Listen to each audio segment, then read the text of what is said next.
Acts 27.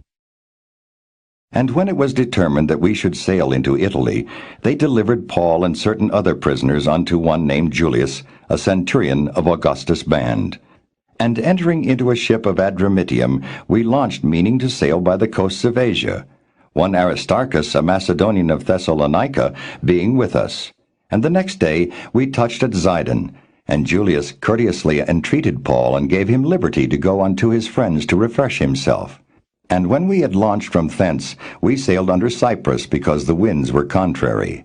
And when we had sailed over the sea of Cilicia and Pamphylia, we came to Myra, a city of Lycia. And there the centurion found a ship of Alexandria sailing into Italy, and he put us therein. And when we had sailed slowly many days, and scarce were come over against Cnidus, the wind not suffering us, we sailed under Crete over against Salmone, and hardly passing it, came unto a place which is called the Fair Havens, nigh whereunto was the city of Lasea. Now when much time was spent, and when sailing was now dangerous, because the fast was now already past, Paul admonished them, and said unto them, Sirs, I perceive that this voyage will be with hurt and much damage, not only of the lading and ship, but also of our lives.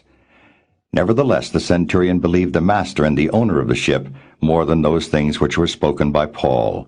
And because the haven was not commodious to winter in, the more part advised to depart thence also, if by any means they might attain to Phoenice, and there to winter, which is an haven of Crete, and lieth toward the southwest and northwest.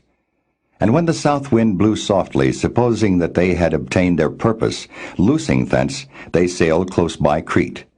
But not long after there arose against it a tempestuous wind, called Euroclydon. And when the ship was caught, and could not bear up into the wind, we let her drive. And running under a certain island which is called Clauda, we had much work to come by the boat, which when they had taken up, they used helps undergirding the ship, and fearing lest they should fall into the quicksands, strake sail, and so were driven. And we being exceedingly tossed with a tempest, the next day they lightened the ship, and the third day we cast out with our own hands the tackling of the ship. And when neither sun nor stars in many days appeared, and no small tempest lay on us, all hope that we should be saved was then taken away. But after long abstinence, Paul stood forth in the midst of them, and said, Sirs, ye should have hearkened unto me, and not have loosed from Crete, and to have gained this harm and loss. And now I exhort you to be of good cheer, for there shall be no loss of any man's life among you, but of the ship. For there stood by me this night the angel of God, whose I am and whom I serve, saying, Fear not, Paul, thou must be brought before Caesar, and lo, God hath given thee all them that sail with thee.